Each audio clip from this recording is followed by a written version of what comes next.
uh, healthcare community, and beyond. And so various perspectives leading the work. And we just had an important phase where we solicited information across the state about what we're calling, our North Star, like what we are shooting for in the coming years in public education, especially important as our previous plan that we're building upon has now been completed, but also the timing is good with the incoming new administration here in the next few months.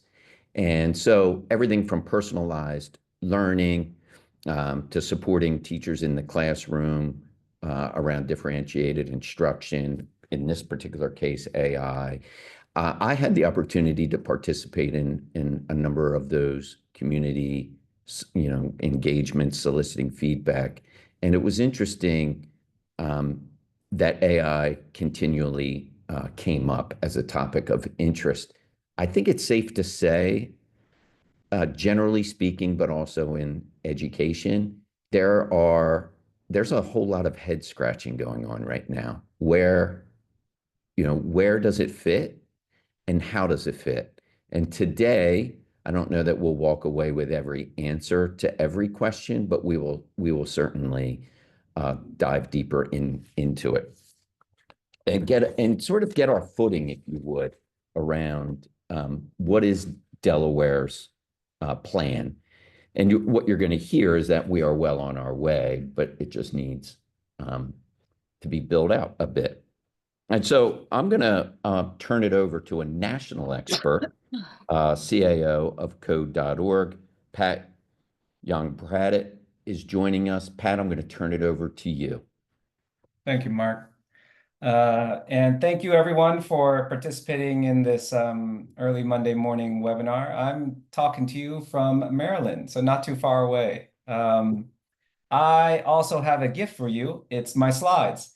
And at the end of that deck, you'll see a whole bunch of extra slides that I cut because, well, we don't have 5 hours to cover AI in education.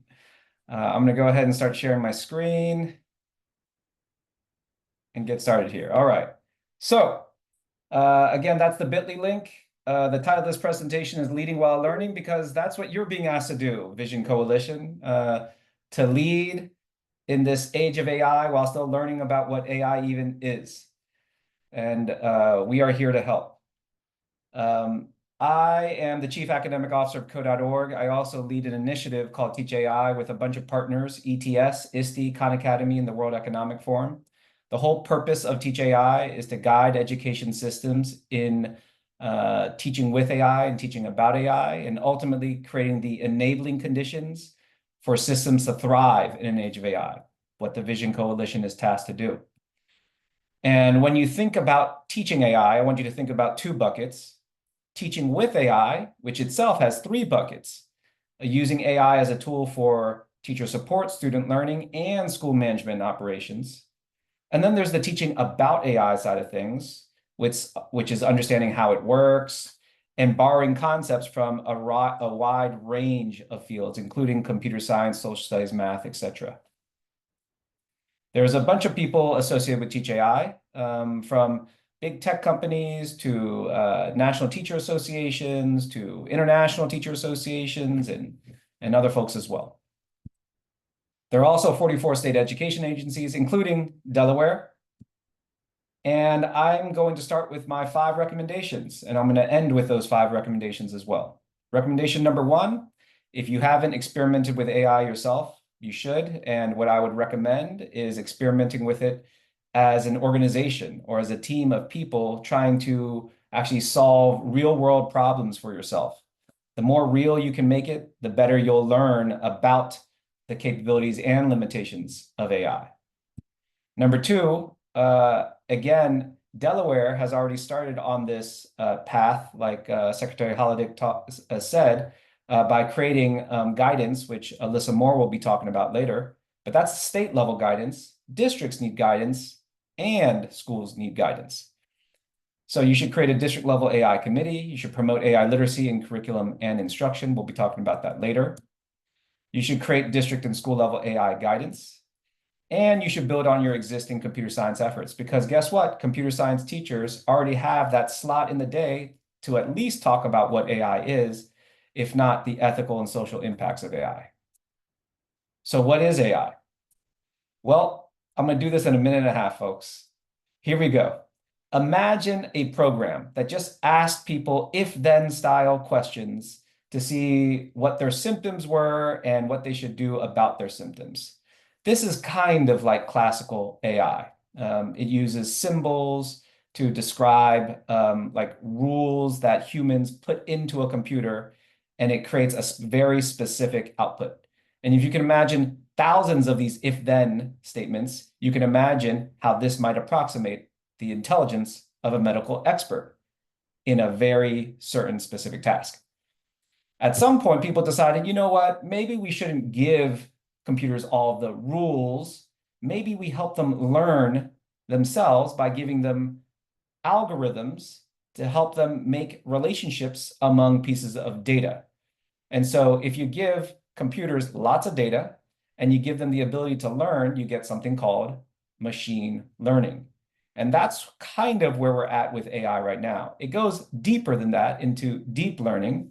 And then obviously there's generative AI, which takes machine learning and deep learning to a whole nother level. And what we do there with like large language models is we model how language even works. And we use that model to take in input and process it and pop out recommendations, emails, what have you. And so what does this look like in education? Well, here's an example from Conmigo. It looks like a suite of tools that you can use, including a lesson plan tool, where teachers could just type in the topic and type in specifications like standards and special notes, click a button, and a large language model will take that input, process it, and come up with something that it thinks that the user wants to see. Now, this is where we have a problem, though, because the point of that model is to create language that is plausible, but not necessarily factual. And that's the difference between a search engine and AI, generative AI. Now, it starts to get blurry these days because, as you know, Google now has that generative AI summary thing at the top. And it's really getting iffy what facts are these days. I mean, it was already a problem. And now generative AI is making that even more complicated. And so that's one tool. There are also tools like this, which I really, really love, because it's not about tutoring kids. It's about making teachers better. And so AI isn't just about tutoring chatbots. It's about teacher simulations like this. Scratch is a very popular programming environment. And a common issue with students is that they get bugs in their program. Their programs don't work as intended. And so teachers have to use question techniques. And so this is a teacher simulation created by Harvard to walk a teacher through the process of helping a kid debug their program. It's really fun, and it's called Block Talk. But again, it's an example of how AI is being used, not just for student-facing experiences, but teacher support as well. So there are a lot of benefits and risks to AI. And these benefits and risks are actually juxtaposed against one another because they're like different sides of the same coin. Take, for example, the idea of differentiating content using AI. You can ask a chatbot to create a different version of a reading at different lexile levels. Now, if an AI can do that level of content development and differentiation, it can certainly be used to write an essay as well. And kids can use it for academically dishonest purposes. Different sides of the same coin. There are many other different sides of the same coin as well, from creating assessments and providing effective feedback and timely feedback to diminishing teacher agency and accountability. You know, what happens when a kid gets graded on something and they don't like it, and then they find out that the teacher used AI to grade their assignment. There's tutoring and personalized pathway assistance, but then there are privacy issues because anytime you're pulling in student data, you're going to have privacy concerns and concerns about even the amount of data that's needed to power these machines.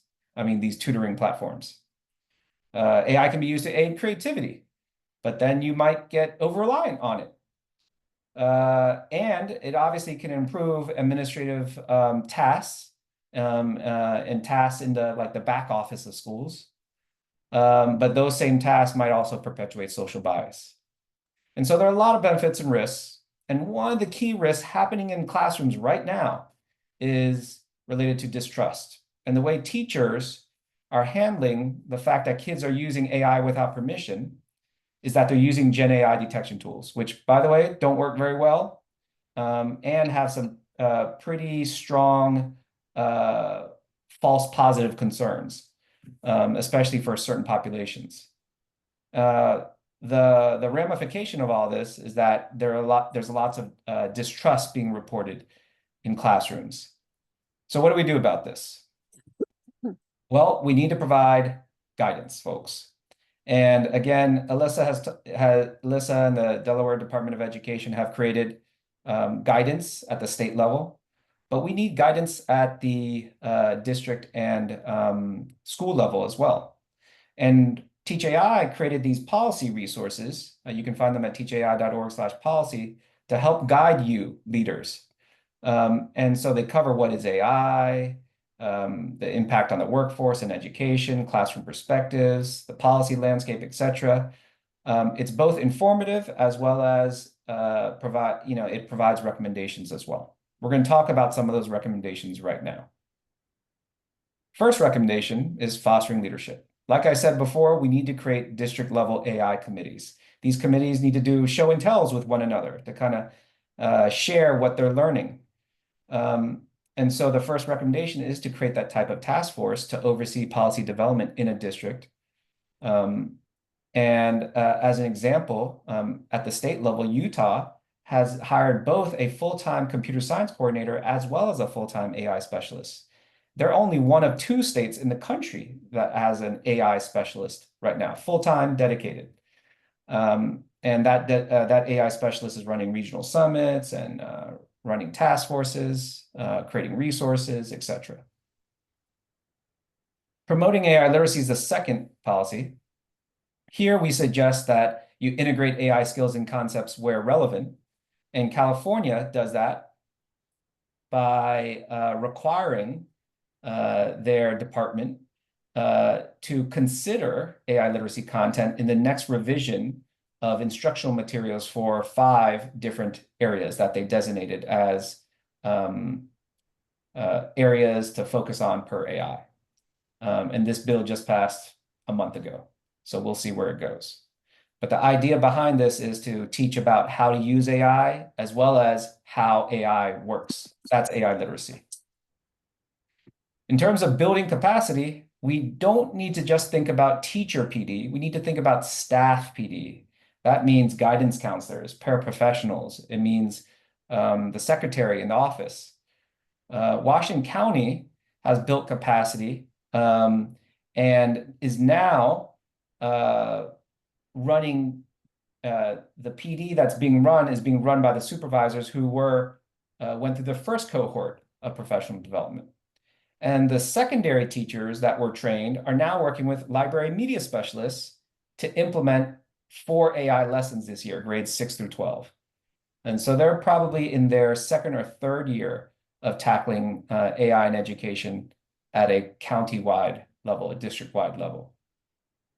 Supporting innovation is all about providing R&D money for grants for AI pilots. In Indiana, allocated $4 million, both ESSER funding as well as year-over-year digital learning grants.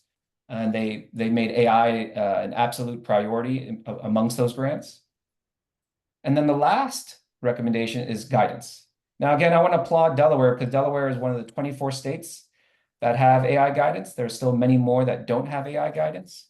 And if you're a district leader or a school leader, you can look at the Teach AI Toolkit, which provides guidance on creating guidance. But I'd like to end here because Delaware having guidance is the first step.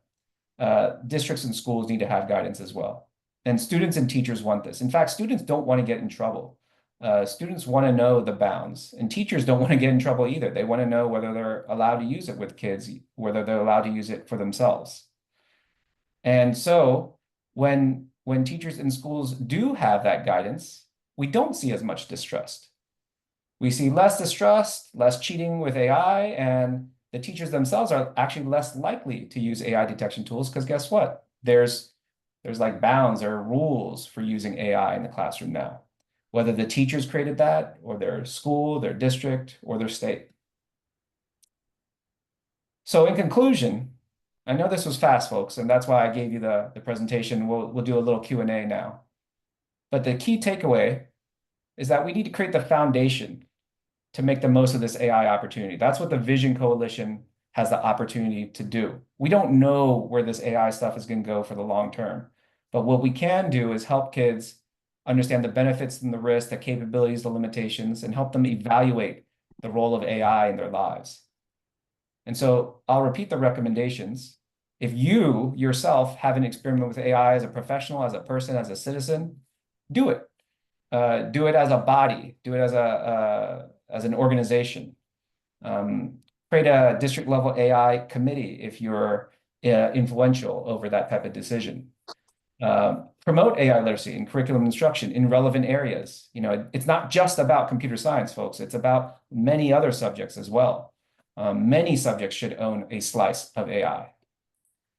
Create district and school level AI guidance. Again, follow the lead of the state and build on your existing computer science efforts because guess what? Already in that class, they're probably already teaching about AI. Now they can expand their teaching about AI to serve the rest of the education community by teaching about the ethical and social impacts as well, not just what AI is. I talk a lot about AI in education. I love connecting with people, so feel free to connect with me offline and you can see the stuff that I post. Thanks. Thanks so much, Pat. If anyone has questions for Pat, you can go ahead and put them in the chat. We also had a few that came in ahead of time. So while folks are thinking about questions they might want to put in the chat, Pat, how will this change the landscape of how we engage staff, students, and parents?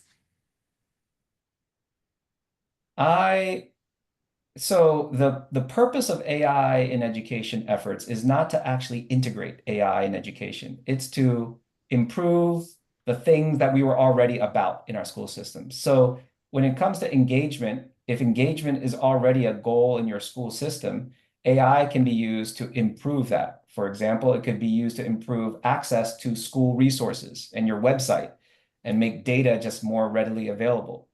It could also, if you're an administrator, just help you communicate faster and more efficiently with people. I was talking to an administrator who came from Haiti and has always been like sensitive about his language skills. He's a wonderful principal, and he'd spend an inordinate amount of times working on his like the grammar. And now he uses like tools like Grammarly or other AI tools to kind of help him with his grammar and pop these things out much quicker. So that could be another way of just engaging parents more. I would say one more thing. This AI thing goes beyond schools. It's like a societal thing right now. It's the hottest professional development topic, period. And parents seeing schools leaning into this gives them confidence that schools, teachers, principals care about preparing their kids for this unknown future. And so that's just another way of engaging parents and letting them know that, hey, we're thinking about this. We're not just putting, you know, our heads in the sand. Thank you. Another question for you. How do we see AI and the use of technology impacting child development? And what should we be thinking about holistically when it comes to child development? Ooh, so like I said, I write and I talk about AI. I also learn a lot about AI all the time. And I actually have an article sitting in my bazillion browser tabs that I will share with you right now, which I have not read yet. And I just put it in the chat.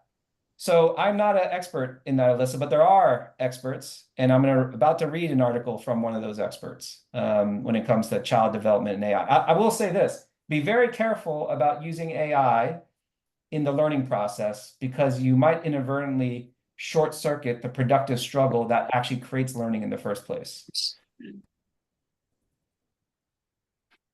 Thanks. And I had no doubt that you had a resource to put right in there. We appreciate that.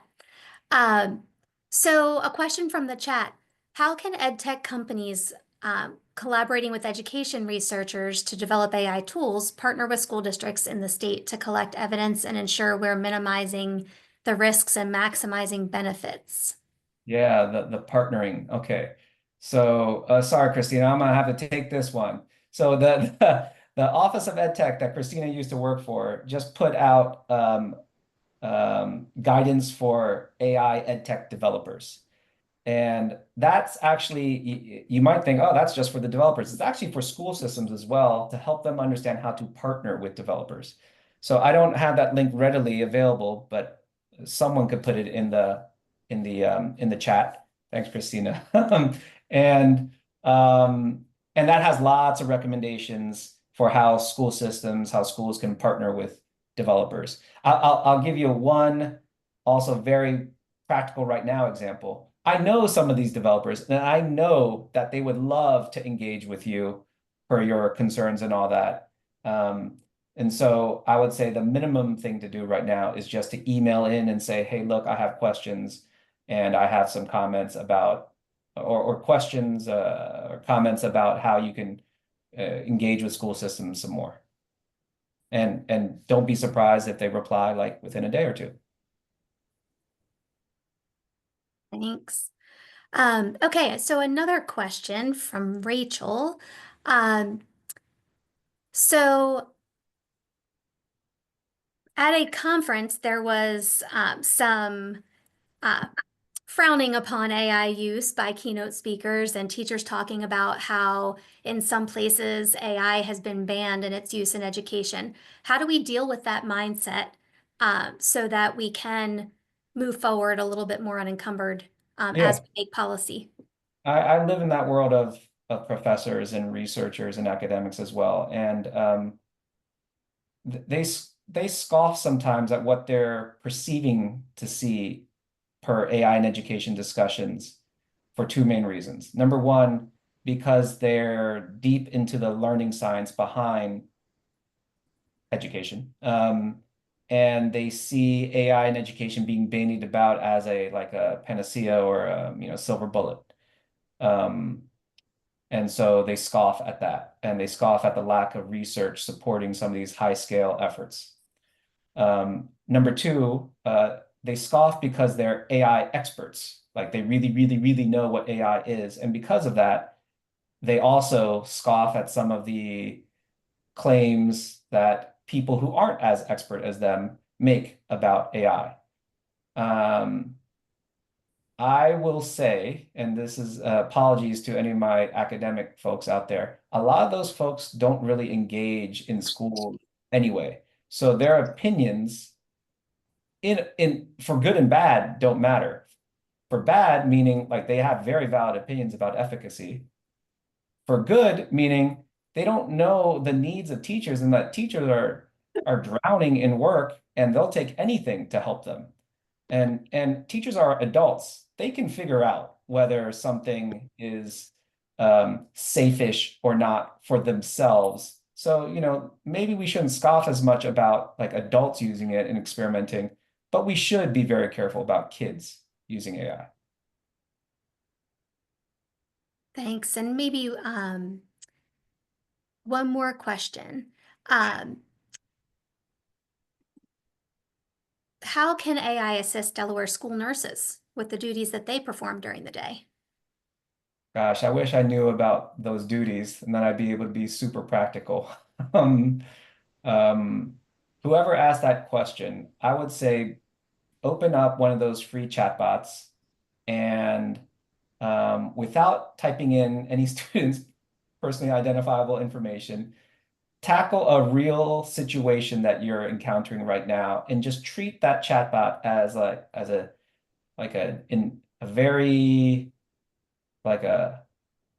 error-prone intern, and just see what you can do and experiment with it. These things are so accessible to experimentation. You just got to be careful what you pop into it. The same way you'd be careful about any kind of data that you're in charge of per student. Your screen down a little bit so it's not shining in your face. Thanks, Pat. One last thing. Thinking about that pushback, specific to educational systems, how do you recommend that we address or support those that might push back? I find a lot of pushback happens because there are misconceptions about AI, and coupled with a lack of using it and experimenting with it. Pushback is real. There shouldn't be pushback to AI literacy, meaning just understanding what it is, the benefits and risks, things like that. There's no pushback against that. And that's what we should always fall back on as AI and education interested people. When you get into the world of like tools and whether they help kids learn something or do something better, that's where you're getting into iffy territory. And so what you should know as, I guess, advocates out there is you can always fall on a foundation of AI literacy as like go to good no matter what, whether you're pessimistic or optimistic about AI. That's important. But when it comes to like tool use and effectiveness, hey, you got to understand, you know, it is a Wild West out there right now. And so, you know, use with caution, you know, and that's why one of the policy ideas was to promote AI pilots and kind of guide that use and not just leave it willy-nilly to the schools to kind of, or the teachers themselves just to pay for this and pay for that. And there's no like lessons learned being shared or anything like that. Thank you so much, Pat. Thank you for the opportunity to answer all of these questions and for all of the resources that you shared with us today. Alyssa, my pleasure. Folks, the Vision Coalition has great work to do. I went to the website to see what your charge is. So I look forward to hearing great things about Delaware, AI, and everything coming out of the Vision Coalition for Education. Thanks. Thank you, Pat. Now we'll turn to Kristina Ishmael, CEO of Ishmael Consulting and former Deputy Director of the U.S. Department of Education Office of EdTech, and she will cover digital divides, digital equity, and AI. So thanks to you, Kristina, for starting, you know, and being with us and sharing the important work that you're doing. Thank you. Absolutely. Yeah, good morning. Thank you so much. Hello, everyone. I am joining you all from Phoenix, Arizona, where it's only 6:30. So I'm letting you all know I'm working on the coffee consumption. But I'm going to go ahead and share my screen here so that you all can see the slides. And if I could get a thumbs up that you've got that, we're good to go. Okay, wonderful. So as Secretary Holodick mentioned, my name is Kristina Ishmael. Most recently, I had the opportunity to lead the Office of EdTech at the U.S. Department of Education and be the lead for AI in education for our country. No small task. Just this year have been spending much more time on really kind of thinking about the digital equity aspect of all of this when it comes to AI. And so that's what we will talk about here. So I want to start with the National EdTech Plan, which is the flagship publication that comes out of the U.S. Department of Education's Office of EdTech. It is a document that really kind of sets the vision for educational technology within our school systems across the U.S. And this new version that came out in January of this year is a little different in that it picks up on two previously published themes from the 2017 version of the National Ed Tech Plan around the digital divides. And we've heard many things about the digital divides, whether it's the digital access divide or even the digital use divide. And so what you'll see here on your screen are the three different divides in a graphic form. And it starts out with the digital use divide, because that's the goal that folks are working towards, not only in K-12 systems, but also within higher education systems, and thinking about how we actively use the technology that is available to us. This will, of course, include emerging technologies, much like artificial intelligence. As Pat has already mentioned, AI has been around for a number of years. The older or the more classical version of AI truly has been in systems since the 70s.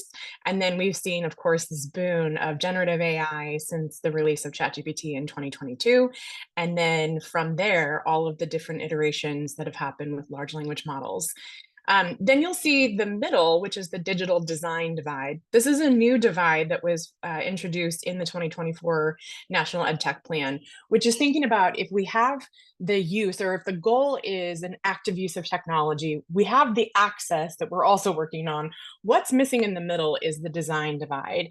Being able to provide ample time, support, coaching, professional learning, all of those things for faculty members, for staff members, for teachers themselves, to understand the goal of that active use of technology and making sure that folks are supported in that process. And then, as I mentioned already, the digital access divide as well. This is the one most commonly known. We know that we continue to fight challenges when it comes to digital access. We had more resources and more funding contributing to eliminating this divide during the height of the pandemic, and unfortunately have seen the funding wane since then. Yes, there are, of course, still opportunities along the way, but understanding that there are still active efforts that need to be made in order to meet that. So looking at closing the digital access divide, we identified 5 different components. Not only is it connectivity, but it's accessibility of the resources, of the instructional materials. So making sure that they're available and accessible to students with disabilities, as well as multilingual learners. Then there are access to devices, access to the digital content. And then something that we wanted to make sure that was specifically called out is around health, safety, and citizenship. Yes, we've talked about digital citizenship for a number of years. How do we act? How do we behave? How do we ethically and responsibly use these digital tools? But then how do we go further when we're talking about the use of AI? And that's a huge component within that digital access divide. So thinking about this, these are all foundational, like bridging the digital access divide is foundational to all of our conversations around the digital design divide, as well as the digital use divide. And again, that includes AI and emerging technologies. Some of you may or may not be familiar with the fact that digital equity was actually codified. The definition and the term was codified into law in November of 2021 when President Biden signed the Digital Equity Act. And this was an act that charged the Department of Commerce, of all places, with the National Telecommunications and Information Act, or NTIA, around helping solve for digital equity. And so they've defined this as the condition in which individuals and communities have the information technology capacity that's needed for their full participation in society, economy, and some would even say the democracy of the US. Of course, we can insert in here education as well, the need for full participation in education, just because that is something that we're familiar with. The work that the Office of Ed Tech did, and I switch back and forth when I say we and they. I no longer work there. I have to make that clear according to the lawyers. I have a hard time saying they whenever something I was a part of, but when I was in that position, there was a lot of work done around digital equity, and there were 3 different kind of focus areas around availability of all of these things: connectivity, devices, affordability. It's really hard to make sure that folks can afford these things. And then the adoption of that. What does it actually look like when we can find that there are resources and supports out there, and let folks know that these exist? And so that's kind of the 3 components that OET identified as part of digital equity. I think it's important to note that Delaware's very own Representative Blunt Rochester introduced the Artificial Intelligence Literacy Act of 2023 in December of 2023, which would go in and amend that previously shown Digital Equity Act definition around digital equity, because they want to include AI literacy as part of this. So picking up on what Pat mentioned around, you're not necessarily going to get pushback on AI literacy because this is something that is societal at this point. And so it's really around the skills associated with comprehending basic principles, concepts, and applications of AI. And then it goes back to teaching with AI and teaching about AI. How do we make sure that those things are included? And so this is something that I'm excited that Rep. Blunt Rochester understands, and has also introduced another act most recently in August of this year that focuses more on consumers. And so making sure that just the general public also understands this. And so while this is still kind of in committee and waiting, there's been a Senate kind of proposal as well that went in recently. And so hopefully we'll see some movement on this, not only necessarily just this year, but then moving forward. While we wait for that to be codified, I think it's important to know that there are definitions of AI literacy out there. My really good friends and colleagues over at Digital Promise have one that makes sense to me, and that I tend to defer to often whenever we're talking about all of this. And it is simply the knowledge and skills that enable humans to critically understand, use, and evaluate. Those three pieces: understand, use, and evaluate. When we are using AI systems and tools, that then we can ethically participate in a digital world. And so while we wait for the other potential definition to be codified into law, I think it's important to know that this is a place where we can certainly start. And this also lends itself to, when we are talking about AI, that we get to the point where we can actually apply the blueprint for an AI Bill of Rights. This came out in October of 2022. This is another kind of contribution from the United States Department of, from the White House. Wow, from the White House, from the Office of Science and Technology Policy, where they identified 5 key pieces that folks should know about when we are using AI: that it should be safe and effective, that it should not discriminate unjustly, that data privacy and security should be protected and secured at all times. And then these last 2 are really interesting, is that we should know when AI is being used and how it affects us. But then also that 5th one is that you opt out. You can opt out and interact with a person. The most kind of obvious example of these 2, 4 and 5, has been TSA recently. If you have flown anywhere recently, you may have noticed the actual TSA process changing to where you simply slide your driver's license in a machine. You have a photo that takes, a camera that takes a photo of you, matches to make sure that it is you. It pulls up your boarding information. Don't ask me how they know that. And then you go through TSA. You actually, in a teeny tiny slide or in a teeny tiny sign, most often, have the option to opt out of that. And instead, you would show your boarding pass and your driver's license. They would be able to do it manually, verify, and you would carry on with your way. However, it's just important for us to know, like, all of these instances, that's using facial recognition, which is a form of AI. And so we have the ability to opt out of that. And that's an important piece in all of this.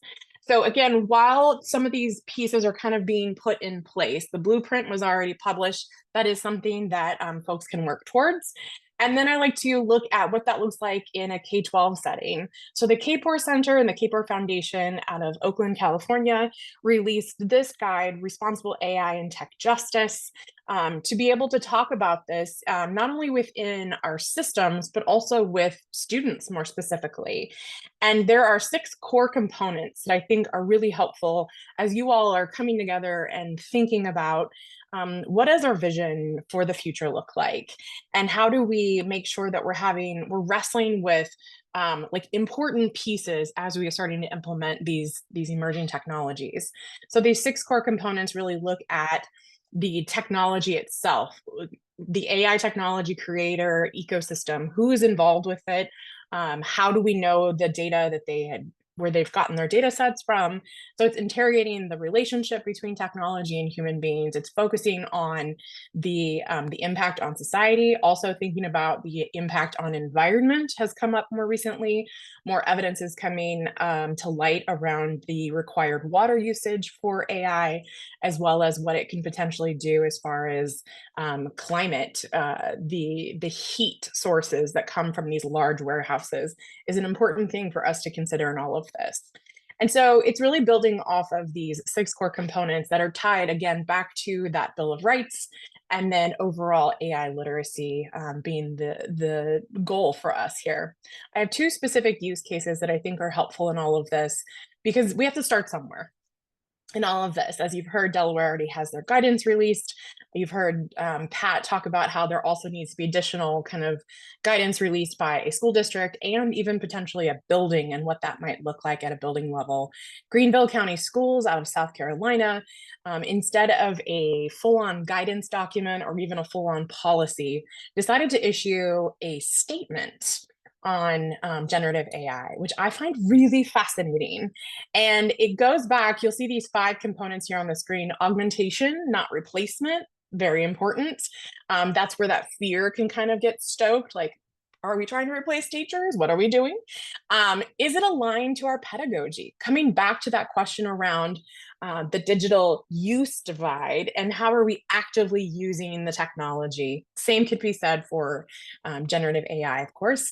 Ethical considerations, are we having conversations again about the environmental impact? Are we having conversations about how the data sets were trained, the implicit bias that each one of us have as individuals who are helping train these large language models? Providing that professional development and support, back to that digital design divide, supporting them in their ongoing learning process, and then that ongoing reflection and just that overall kind of thinking about the use of these tools. Are we coming back and assessing in a certain time frame? The next example I want to use is Linwood Unified School District. Linwood is in California, in the Orange County area. No, excuse me, LA County area, south, almost on the Orange County borderline there. I think that this is a really important thing as you are striking out on this work, because they decided to, instead of doing a separate policy or separate guidance on AI, look at their existing policies, including their responsible use policy, which they are, previously they were a one-to-one district. Of course, they had to expand what that one-to-one looked like during COVID and during the height of the pandemic. But they built off of an existing policy, which is incredibly important because they knew that folks are already familiar with the responsible use policy, and then they simply went in and added additional kind of permitted uses for generative AI. They were also focusing on their equity of access. I love the way that they've also planned what might happen if there is an incident. This was actually spurred by a use case within the Beverly Hills School District, where 2 students had used a deep fake tool to take a couple of pictures of their peers and create deep fake nudes. The students were expelled from their school system, but it brought up that moment of, okay, we plan for fires, we plan for cybersecurity incidents. Is what's going to happen here when we start to see some of these tools like deepfake creators come around, and it is false information, it's mis or disinformation. It's also very harmful as we talk about that digital citizenship piece. And so they actually created an artificial intelligence incident response plan. And the way that they were thinking about, it's not a matter of if, it's a matter of when, unfortunately, to have a plan in place for how they will handle that type of event. And so it's just the way that they have thought about it, already integrating within their existing policies, and then able to create a plan to create or to keep folks safe. So I'm coming back to this definition of digital equity, because that is something that, of course, we want to ground things in here. Thinking about the capacity that's needed for full participation in education, because that leads me to my advice kind of moving forward for you all. Start small. It's the adage of, eating the elephant. We have to do it one bite at a time. This is an ever-changing and wild moment that we find ourselves in. And so as much as we can provide kind of those probing questions, those essential questions for folks to be able to wrestle with, but also creating the safe space for it. Know your why and revisit it often. I think this is an important piece where we need to know that we are helping prepare today's learners and today's students to go out into a world with jobs that we know don't exist, and prepared for a future that we are not aware of, just because that is the nature of where we are in a digital society. And so coming back to knowing our why, maybe that's tied to the mission and vision of the work, but coming back to that why often.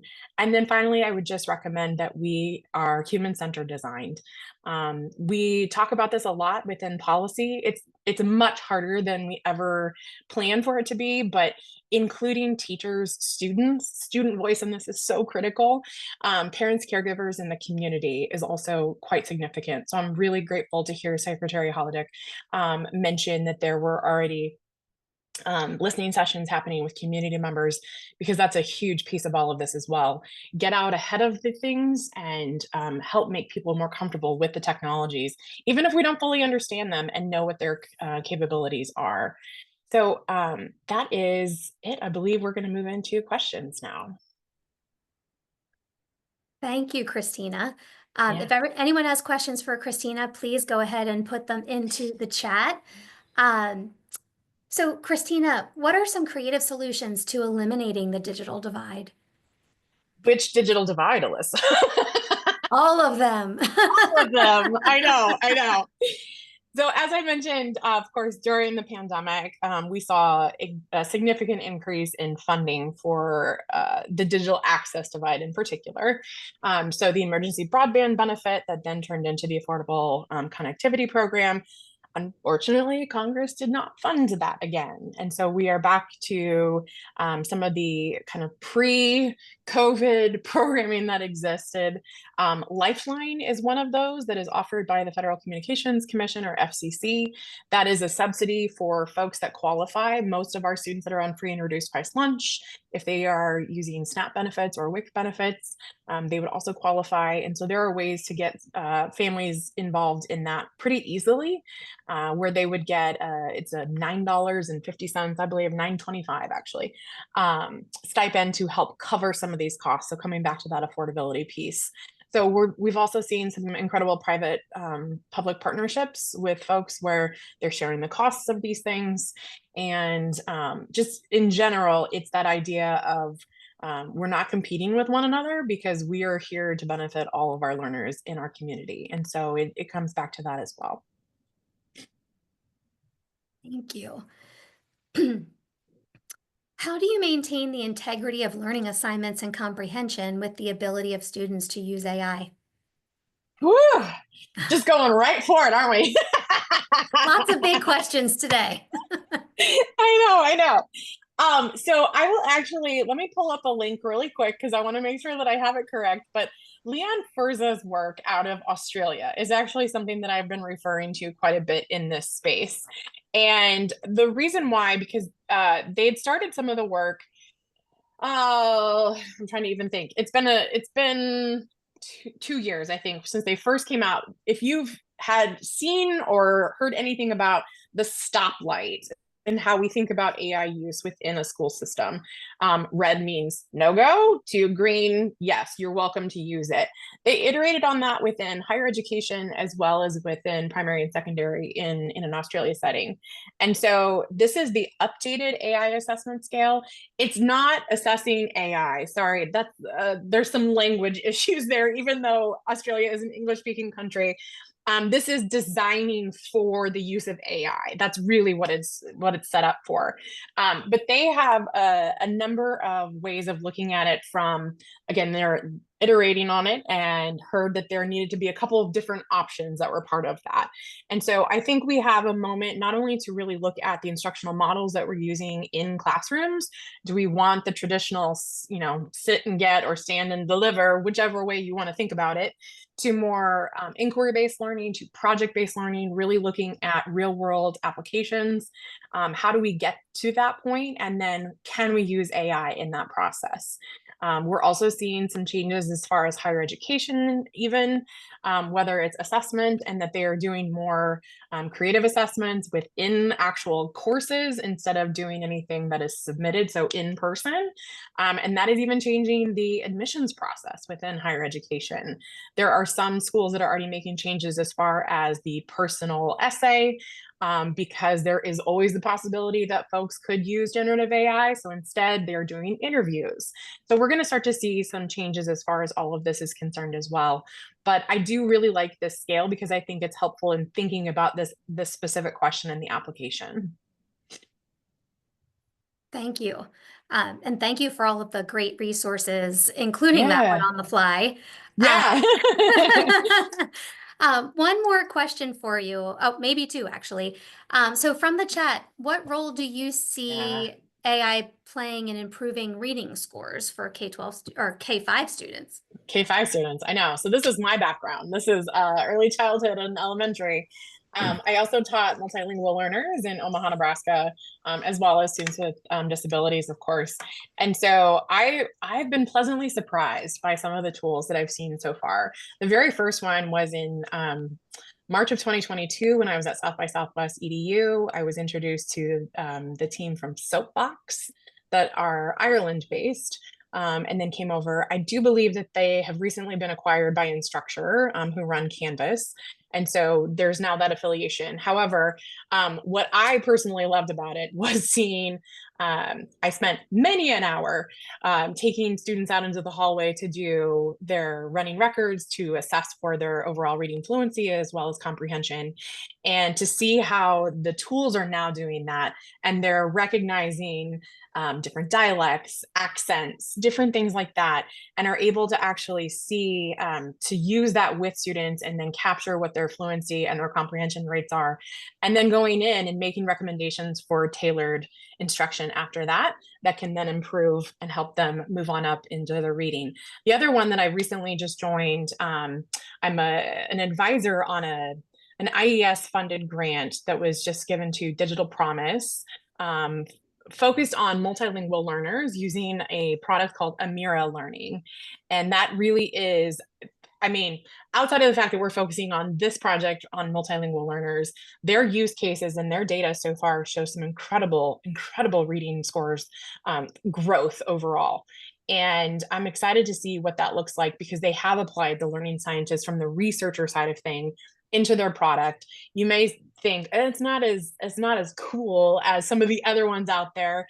It's a basic avatar. It really helps with their overall kind of reading comprehension, but also the fluency as well, coming back to that, and decoding. It really starts with decoding, and that's an incredible, of course, foundational skill in all of this.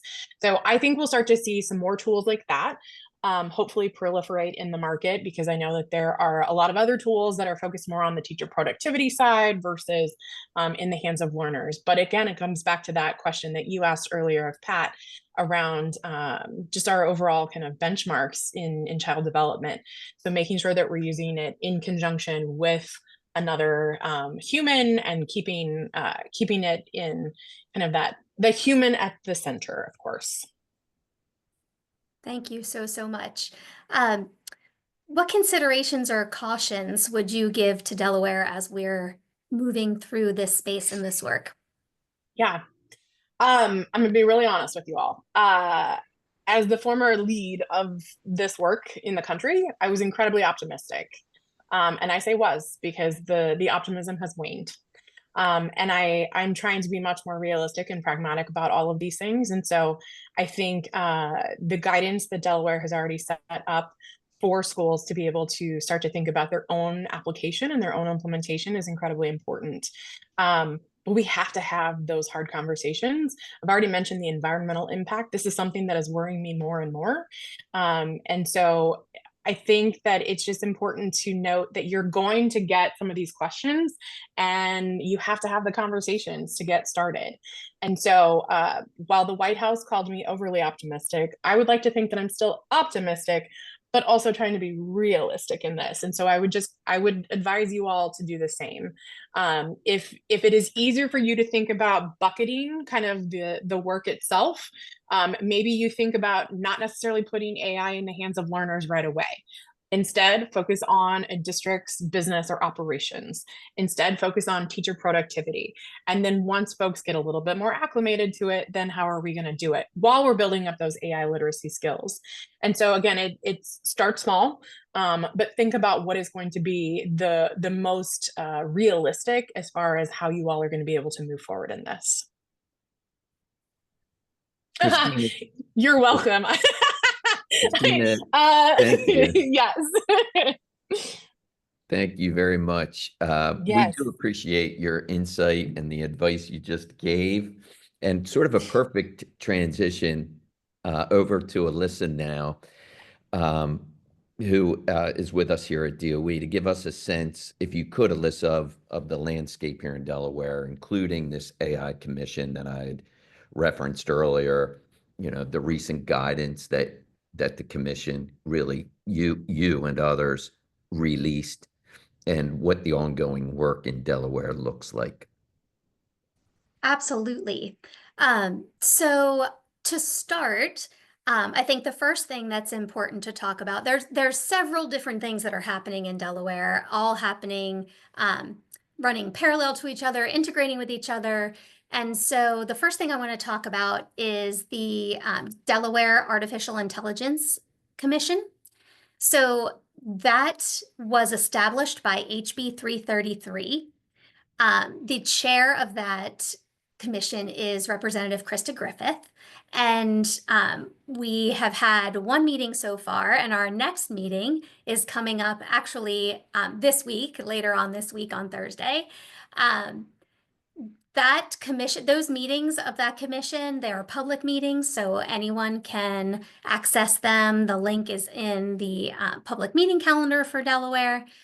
So that commission is coming together and bringing members from all of the state agencies, not just the Department of Education, all of them, from our higher ed institutions, from community, businesses, bringing everyone together so that we're talking about how AI is impacting our state and how we can move forward together so that we are all learning and making decisions and building policies and thinking about how we're going to move forward in an integrated fashion, rather than kind of all running down the road doing our own things. So it's a very interesting and exciting opportunity. And I think it's one of those times where being a small state really, really comes in handy and is a benefit to us because we can all come together. So hopefully we'll see some of you, attending as members of the public for those meetings. So the next thing I want to talk about is the guidance for K-12 that we have put out. And yes, we will definitely make sure that we put the link to the public meeting calendar in the chat. So the Delaware K-12 guidance was born out of the Delaware Council on Educational Technology. So the Council on Educational Technology is a DOE, a governor's council, and it brings together stakeholders for K-12 education in particular. So we have members from DOE, from DTI, from the governor's office, from OMB, from the districts and charters, technology managers, instructional technology specialists, all coming together to think about the direction of ed tech in general and overall in Delaware. And the council saw that AI was, or generative AI in particular, was making a huge impact and splash in education, and so charged a subcommittee with creating guidance on generative AI and how that would look and what we should be thinking about when it comes to K-12 education. So I'd like to take a few minutes to kind of walk through that guidance so that you can see what it looks like, and really start to think about the impact of this guidance. So I always bring everyone, whenever I start talking about this, I bring everyone to Digital DE. Our educational resources are housed here as well as on the DOE website. So to access this particular guidance or set of resources, we go into instructional resources. And then down here at the bottom right is a link to AI in the classroom. So when we come here, you're going to see in the main part of the page excerpts from the guidance. But to access the full guidance document, you can click here on this link and the PDF will open up. It's a rather large document, so it takes a second. There we go. And this document, this 28-page document, is available to be downloaded. But as we talk through it today, I'm going to use these links here that are on the page. So our guidance starts out with providing information on understanding AI. So as we talk through this, we define AI and talk about what it is and what it isn't, providing some various examples of the different types of AI that impact education. Then we get into talking about predictive versus generative AI and thinking through those particular types of AI and how they're used in education. And then we move into the advantages of AI and some cautions of AI. We've learned a lot along the way and did a lot of research to pull the guidance together. We've utilized resources that some of the ones Kristina talked about today, certainly some of the ones that Pat talked about today, especially the Teach AI Toolkit, to bring these pieces together. From there, we talk about implementing generative AI into Delaware districts and charter schools. So here we talk about 4 main areas or themes to think about, and our guidance is organized around these 4 kind of guiding principles. So it's very important to think about protecting student data. So implementing strict data privacy and security measures to protect information and data, adhering to all of the laws around FERPA, COPA, SIPA, IDEA, 504 where applicable. So really thinking about how are we protecting student data when we're using generative AI. The next one is ensuring ethical AI use. So establishing policies that promote the ethical use of AI in instruction, including guidelines for fairness, transparency, and accountability in AI systems, and in how we're utilizing AI as professionals and when we start to use it with students.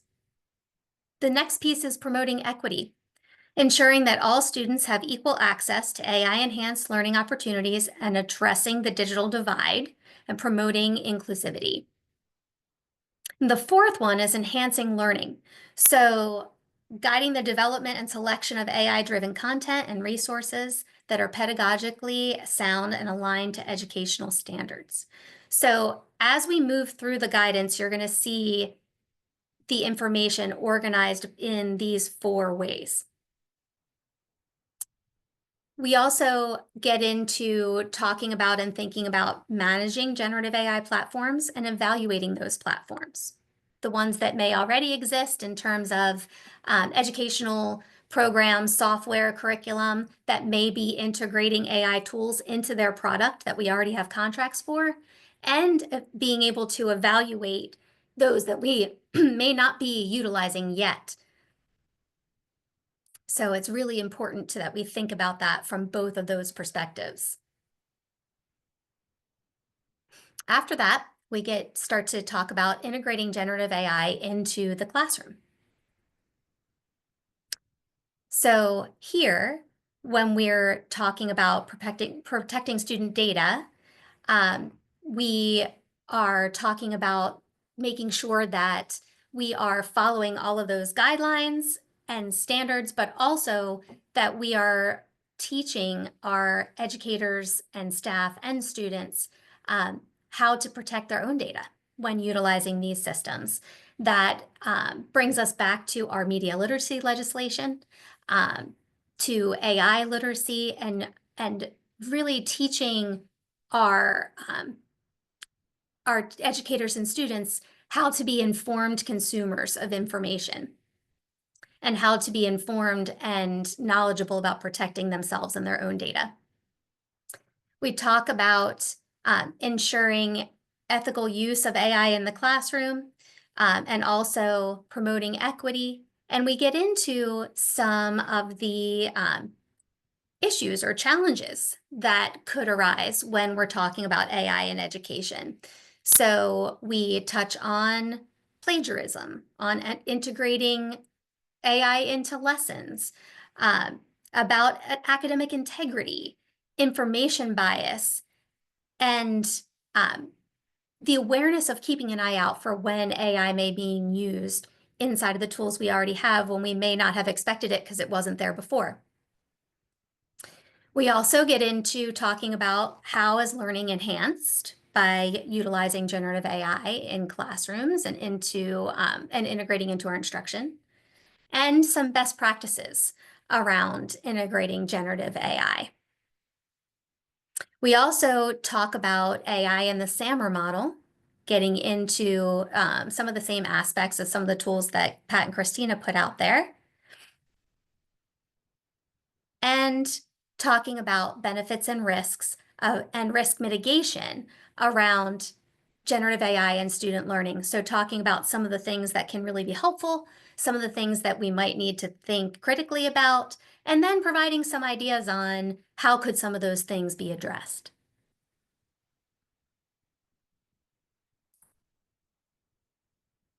And then we get into professional learning in the guidance. So talking about different types of professional learning programs and delivery methods that districts and charter schools may want to think about as they're thinking about how they're going to implement or plan for AI in their own districts and charters. And then also talking about some delivery methods. We also provide some additional resources in that section as well. And as a state have released the first of 3 courses around learning about AI and how it impacts education. So that is a self-paced course that is available to everyone, to all educators in the state. And we have a couple more that will be releasing soon, the second of which that should release within the next month or so. So I'm going to stop sharing for a second. And I want to talk a little bit about and see, actually, I'd like to see if anyone has questions about the guidance. If you do, go ahead and throw them in the chat. Madeline's going to be watching for me, but I also have it open. I'm going to give everyone a second of think time. It's hard on virtual meetings. Alyssa, maybe you can just speak to the status of, you've issued this at the state level, but I think you mentioned that a lot of districts and charters may be working on their implementation, acceptable use policies, and sort of what's the status of that? Sure. So first, our committee and the council have continued the work. So this guidance was released in August, and the committee continued to work from that point through now to build out 2 additional supports. So we are currently working on support around the integration of AI in the classroom and what that looks like. And then we're also building supports around integrating AI into acceptable use policies, internet safety policies, and codes of conduct for districts and charters. So we know that our districts and charter schools are working on their own plans. They are in different points on their journey. And I call it a journey because it really is. Where we started when we started talking about this, where we were last year, to where we are now is light years different.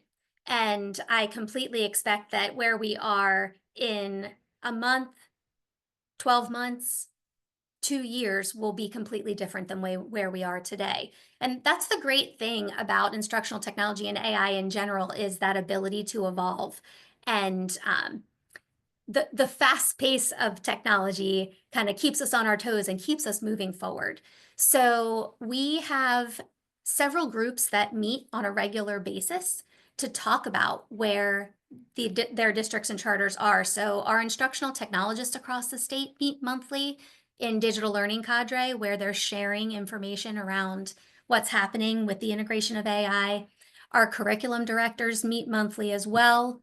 Our superintendents and charter leads meet monthly as in addition to that, and our technology managers meet monthly to talk about it, so that we are really looking at and sharing and collaborating from all levels of the institutions. That was a really good question, Madeline. Another thing that has been happening that's interesting is SREB, the Southern Regional Education Board, has a commission on AI as well, and Delaware is a part of that. We are the northernmost southern state, which I didn't realize until I started working with that group. So we are involved in that work, and that group has met in person twice and will be meeting again in November. We've been in subcommittees of that group working on AI supports for education, and the subcommittees meet virtually to build out all of the supports that we'll be rolling out across all of those states. And the wonderful thing about that work has been getting to collaborate very closely with members from those other states and seeing that we're all rowing in the same direction, all working on the same things, and that our Delaware guidance is right up there in line with all of the other states that have released guidance as well. And so the collaboration and being able to see that we are all on the same page and working towards the same goals has been very exciting and very validating for the work that we're doing here in Delaware. Alyssa, thank you for your leadership and for everything that you just shared. It's incredibly helpful for everyone on this call in this meeting to hear exactly what's happening in Delaware, where we are, and how we're poised to move forward. And none of that would happen without your vision and leadership. So thank you. And I see that we're at time. So on behalf of the Vision Coalition, I do want to thank everyone for taking time out of your Monday morning to be with us and have this important discussion. We are excited to be engaging in this plan that I had mentioned in the opening. This will be a 10-year plan.